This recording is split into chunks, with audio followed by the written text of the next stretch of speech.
একটা ছোট্ট গ্রামে থাকত করিম নামের এক গরিব রাখাল।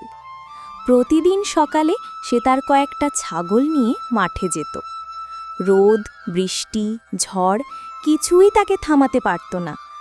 দিনভর কষ্ট করেও করিমের মুখে কখনো অভিযোগ ছিল না। তবে তার মনে ছিল একটাই স্বপ্ন, একদিন সে বড় ব্যবসায়ী হবে। নিজের অনেক গরু আর ছাগল থাকবে, আর কেউ তাকে গরিব বলবে না। একদিন করিম মাঠে ছাগল চড়াচ্ছিল। ঠিক সেই সময় হঠাৎ সে রাস্তার পাশে একটা পুরনো ব্যাগ দেখতে পেল। কৌতূহলবশত ব্যাগটি খুলে দেখে সে হতভম্ব। ভেতরে মোটা মোটা নোটের বান্ডেল ভর্তি।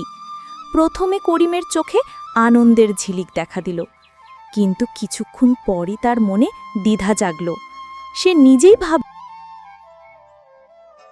ভাবা সেই কাজ। করিম ব্যাগটা নিয়ে সোজা গ্রামের চেয়ারম্যানের বাড়ির দিকে রওনা দিল।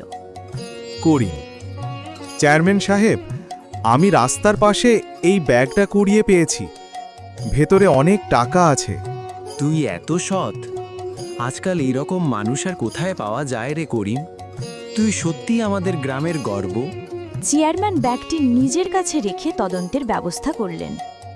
করিম মাথা নিচু করে বাড়ির দিকে। কয়েকদিন পর খবর এলো, ব্যাগটি আসলে পাশের গ্রামের এক বড় ব্যবসায়ীর ছিল। ব্যবসায়ী বাবা করিম, তুই যদি এই টাকা রেখে দিতি কেউ জানতেই পারত না, কিন্তু তুই সততার দৃষ্টান্ত স্থাপন করেছিস।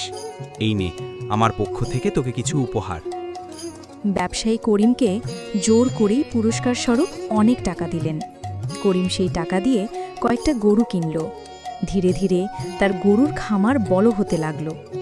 এক সময় করিম হয়ে উঠল গ্রামের সবচেয়ে বড় গরুর খামারি। সবাই তাকে সম্মান করত, ভালোবাসত। শেষে করিমের কথা সততা হারায়। বন্ধুরা, আপনাদের কাছে যদি গল্পটা ভালো লাগে, চ্যানেলটি সাবস্ক্রাইব করতে ভুলবেন না।